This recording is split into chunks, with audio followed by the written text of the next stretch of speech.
अहानबदा India Myanmar border Myanmar की लल्हौबा तरा हाटखिब AR की वफम NUG ने यानिंगदब फोंदोखरी इंडिया म्यांमार की तायना बंगखै परिंग की संडेल डिस्ट्रिक्ट की मनुंग चनब न्यू समताल मनाक हौखिब मे तरागा मरिदा आसाम राइफल्स ना म्यांमार बेस तौब लल्हौबा तरा हाटखिब मसुम खुलाई म्याम फगतखिबगा मरि लेना आसाम राइफल्स ना सिरक्लिब मरालदो म्यांमार बेस तौब नेशनल यूनिटी गवर्नमेंट NUG ने यानिंगदब फोंदोखरी लोइना म्यार अदुगी मतंग थिजिन हनिंगबगी अपाम फोंदोखरी म्यांमार कुमजा इंग्लिश अनिगा कुनगा मथुद मिलिटरी कू तौखरब मतुंगदा Nobel laureate Aung San Suu Kyi ना लुसिंग म्यांमार की मियाम की मिहुना सेम लेंगा अदु इंथुखरब मतुंगदा प्रो डेमोक्रेसी प्रोटेस्टर सिंग सेम किबा म्यांमार की खुलाई पाइब लुबसिना आसाम राइफल्स ना मिहात अदुगी मतंग स्टेटमेंट थोलखरब मतुंगदा NUG की मैकेदी AR की वफम अदु यानिंगदब फोंदोखलोइना थौदो अदुगी मतंगना कुपना थिजिन हनिंगबगी अपाम फोंदोरखली म्यांमार की लल्हौबा सिंग अदुना लो काइन इंडिया की ngमखै मनुंग लनसिलगलगा हाउस चथरिब ngमखै संबल खाबगी थबासिदा अयत अपन पीनब होनब कंबुन हैना आसाम राइफल्स ना फोंदोखिब वाफम अदु लुप असिगी मैकेदी यानिंगदब फोंदोरखली NUG ना हाई सिखिब सिंग अदु नेशनल यूनिटी गवर्नमेंट NUG की arm wing people's defence organisation PDO की मियोय सिंग ने हाइना क्लेम तोरखली लुप असिगी मैकेदी इंडिया ना हौजुक चथनब तौरिब ngमखै संबल खाबगी थबा सिंगमखै की सयनब लैरिब मफमसिंगदा मतम खरगी ओने लेपनब इंडिया रा तक्सिनलखि मणिपुर म्यांमार किलोमीटर सहूंगा मौद्रागा निपान सांग ngमखै परिंग ताइनरिबनि NUG की मिनिस्ट्री ऑफ फॉरेन अफेयर्स ना थोकपा स्टेटमेंट अमन हाय थोखरिब नुवाइतब थौदो अदु इंडिया लेंगा अमसुम ऑफिशियल पॉलिसीदा ममी तारु हैना लवि लेबानी की मरक सही क्या लिसांगसिन लेरकलबा यमलोनब लेबा ओइबिगी अफब मरि अमसुम बॉर्डर ग मरि लेनबि हिरमदा अमगा मगा मतिंग पांगनबिगी फिरेबदु ngasisu अहोंग लेति हैना पाली पनबा याबदि NUG की मरुइब लुसिंग क्या इंडिया की अवांग नोंपोक थंग स्टेट सिंग संजफम लौदुना लेरिबनि म्यांमार की सोकी लेंगा की मिनिस्टर सिंग MP सिंग MLA सिंग यावना लेबा दुगी मियोय लिसिंग कुंथ्रागा मंगारोम हेना मेजोराम अमसुम नागालैंड संजफम लौदुना लेरिबनि हाइदि NUG ना इंडिया अमसुम म्यांमार लेरिबा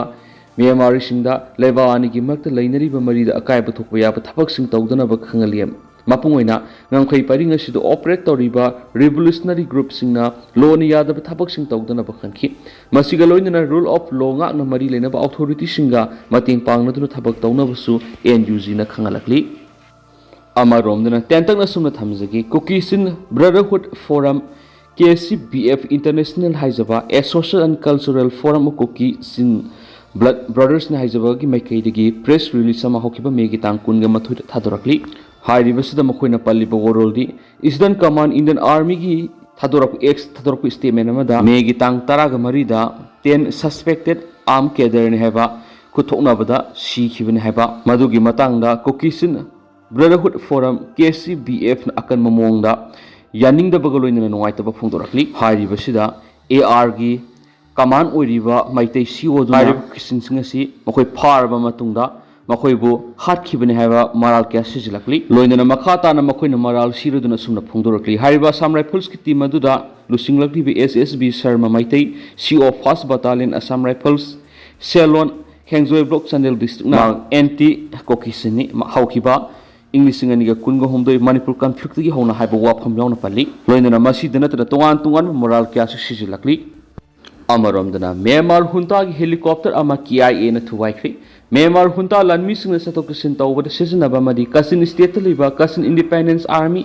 KIA की मथक अटैक सतबद सिजनबा हेलीकॉप्टर अमा थुगाइदुना मंगनखरि हैना KIA ना फुंदोरपगलोइन हेलीकॉप्टर अमाना उमंग काइदुना तसिनबदा मियोय तरागा मपन सिखरि हाइदि KIA की कर्नेल नोबुना फुंदोखिबदा म्यांमार हुंता लानमी की CO टाउन लेबा इन्फेंट्री बटालियन यांखै तरुक की हेडक्वार्टर लेबा फुटबॉल ग्राउंड अमदा खामदुना थंब हेलीकॉप्टर अदु KIA ना ड्रोन सिजनदुना अमा अता थोनखिबन हाइदि मांग तहनख्रब हेलीकॉप्टर असिना बामोदा लेबा मिलिटरी ऑपरेशन कमांड हेडक्वार्टर लानमीसिंग थिंदोक थिंजिन तौबदना तना अतै पोलम क्यासु थिंदोक थिंजिन तौइसु हाइदि अमरोमदना सखंगबसिंग नुमै कापसिलमनि हाइरिब थौदोसना नुमिदांग लंफेल पुलिस स्टेशन की मनुंग चनबा इरोइसेमा मयाय लेकाइदा लेबा इमोइनु फिश सेंटर सखंगबसिंग नुमै कापसिलमनि हाइदि पुलिस की फंग पाउन हाइरिब सखंगबसिंगना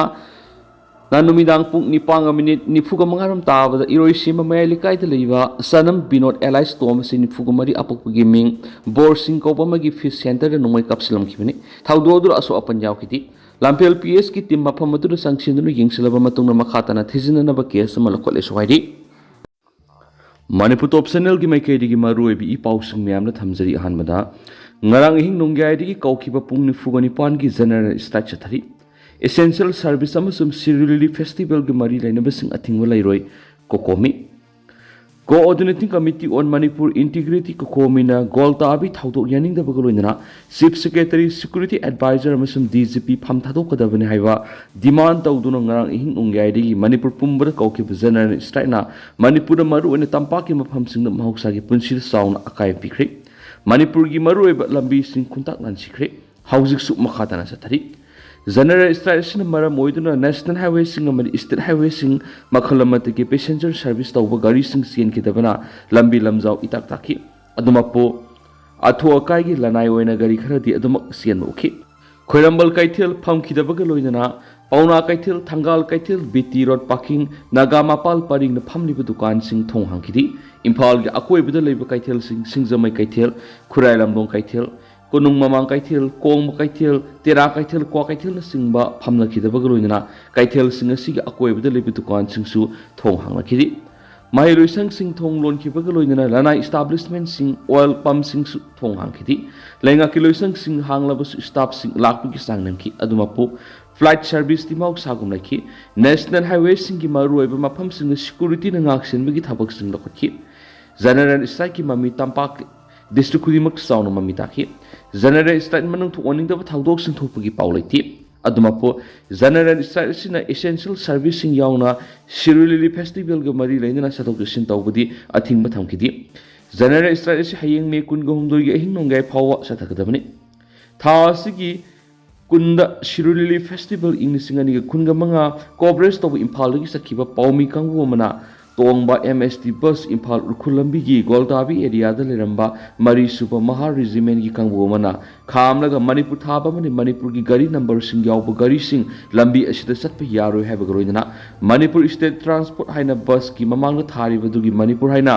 इरिबो हाइद उम्मथत्रबदी सत्प यारो हैबदिगी पेंद्रबा पाउमी सिंग मफम मदुगी इम्फाल अमु हलखिबनि थावोंग अदुबु कन यनिंगदुबा फोंदोक्तुना नन इम्फाल लंफेल लेबा कोकोमी ऑफिस लुप असिगी मखादा समिनरिबा तोवान तुवान लुप सिंग याउना मिफम अमा पांगथोक्तुना पुंग निफुगा निपानगी जनरल स्ट्राइक तौनबा वरेप लौखिबनि अदुमपु जनरल स्ट्राइक असिना एसेंशियल सर्विस अमदि शिरुलिली फेस्टिवल ग मरि लेना थबक सिंगदि कोनसलोय हाइनसु वरेप लौखि कोकोमी की एग्जीक्यूटिव कमिटी अमदी कंसल्टेटिव कमिटी की मिफमदुगी मातांगना कोकोमी की कन्वेनर खुराइजम अथौबना गोलताबी थौदो अकन ममोंग कंडेम तौबगलोइना मियामना मे कुनगा मथुई की अहिंग नोंगायदि की मे कुनगा हुमदुई की अहिंग नोंगाय फावबा मणिपुर पुंबदा जनरल स्ट्राइक लथोखिबने अमरोमदा मणिपुर स्टेट ट्रांसपोर्ट की बस मणिपुर हाइने इदिबो हाइ लौथोलगा सत्हननबगी वरेप लौबदा सियनबो ऑफिशियल सिंगमदि असिगुम वरेप अम लौखिबगी टेक्साक पुनमक लौरगा गवर्नर पुंग निफुगा निपान की मनोंग सेंगदोकदबने तोइना मणिपुर की आइडेंटिटी द सिंगनबो वरेप लौखिबगी मरमसु मरि लेनबा अथॉरिटी न मियामना मरिक सुमना थांगदबने मसिगे इरोइना मणिपुर लेंगा की चीफ सेक्रेटरी सिक्योरिटी एडवाइजर मदि DGP सु पुंग निफुगा निपान की मनोंग फम थादोकदबने हैब वरेप सिंग मियामना अमतो ओइना लौरे हैनसु खुराइजम अथौबना फोंदोकी कोकोमीना लौरीब वरेप सिंगसी पुंग निफुगा निपान की मनुंगदा थबक तो ओंथोरक्तब ताराबदि अपुनबगी खोंजंग संगसिननबा मियाम सेम सादुना लेबियु मखाताब करी खोंजंग संगसिनगदगी हैबा कोकोमीना लक्थोक्सगनि लोइना मणिपुरदगी प्रेसिडेंट रूल लक्थोकदबनि हैबसी मियामगी अपुनब खुलाव लौमिना सेनसु खुराइजम अथौबना फोंदोखी प्रियास NEET biology Sangai pro NTA NEET UG biology की एडमिशन हौजरी क्लास 12 थाखरब महिरोइसिंगिदमक लाक्लिबा NTA नीट UG 2026 की था निपान की टारगेट कोर्स पिजरी हादिबा क्लास सिंग सिमतिक साना सही निपान हिना ताकपदे नीट बायोलॉजी दे एक्सपीरियंस लेरबा फैकल्टी सिंग ताकपिगनी अखोइना पिजरीबा खुदोंसाब सिंग अदु एक्स्ट्रा रीडिंग मटेरियल संग्रबसु यानबा मरोंदा बेसिक कांसेप्ट ममुताना ताकपिगनी easy memory tricks weekly regular test series PYQ analysis mock test न सिंगनी इक्विप स्मार्ट क्लासरूम फैसिलिटी सुपिजरी लाक्लिबा मेगी तांग कुनगा मपन की क्लास हौजरगनी यामना नुवाइरिबा मना internally displaced person IDPs amadi relief camp da lagi satra singi oinadi phi lawzaroi haujimak lakpiduna mingchan bi Rias Net Biology Sangai Pro FCI Road opposite Power House da lakpiduna amadi ekhugi contact number 7005534385 natraga 7005376151 da paw phobiro amaromdana senabasing action lawba ngamdrabadi governor pham thadu amuko Sirulili Festival ki Paula was at Kiba Paumi Singi Timamada, Indian Army ki personal sinusa Tarkiba Tawamadi Makoina Tong Gadi Adigi, Manipur Highway Silapuna Bakanga Kibagi Tawanga Duda, say never singing Mata Sub Extra Local Pangam Dravadi, Governor Pam Taduka Dabanihina Amokogi President Pyroism Nando Luana Takshlaki. India Army ki Tawanga do Yaning the Bapongdurak All Manipur United Clubs Organization, Amuko All Manipur Women's Voluntary Association. Amwoba, Poidelay Marul, Mayra Paivi, Upon Manipur, PLM, PAM, Committee on Human Rights, Kohoramadi, Manipur Student Federation, MSF Nasindunanga, Kwakatil Sanction Keeper Kongzanga Madilena, Mapam Wapam Simano Fongo Kibine, Pyroism Nando Luana Makatanai, Mari Super Maha Regiment ki personal Satarki with Tawong Akan Mamona Kanemtawi, Tawong Leva Sigi, Constitution Kiwang Tawong Sigi Matanga, Manipur gi Myanmar Kaidonung to Minaroi, Manipur gi Mayok Signarakli with Tawong Sigi Matanga, Governor Masum Security Advisor to Minara Silibus Level Tibine. Taudu da Senaba Singi Matakta, Governor Matik Sabe Action Lokatpio, Karigum Action Mata Lokat Pangam Dravadi, Governor Moral Ground resigned of him to Ihanasu, Magnum Makataki. Rang Sataki Bakongzang do that Mahiro Mera Pai Club Amadi Organization Kiana Saru Yabagoidana, the one to one Mukulauka Sulaki. Amaramnana, Patau private Moirang Tim Nanaugi Mapamda Pripa and Yowolgi Ikai Kuno Bulakli. Ta Sigi Hoki Possess Tarakamapan, the Kangli Palmas, Myanmar Gangki Parinda upon but Yowolup Singi Tengolga, IOF Amadi Makogi Proxy Force KNA Biga Kutona Patau Tawana Ponta Pikrava, Kangli Pa Yowol Kanalup.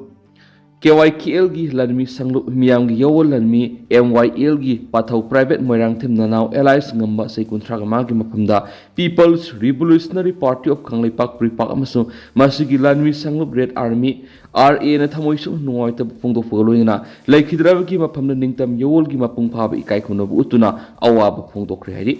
Pripaki Department of Publicity and Propaganda gi Publicity Officer Mangal Khumana Thadorak Pasiolamada hai Yaknava India na Kanglai Pak Satariba proxy war sida yellow missingbu Mutatnaba Tawong Singmay Hen Singakli. Iram the Manu Siruli Festival 2025 ki Pau Corporate Town of Impali Sakiba, RPR Pau Missing Puba, Manipur State Road Transport Corporation ki passenger bus the Pawa, Manipur Tabi Yaru Hena, Mahar Regiment Kangbu Mana Yang Poppy area gi Goltabi Yoram Dada, I think Mapirak Pasima, Iram the Masi Mutpegi Tanka Yoshilakli Havisi, Hamamatokli.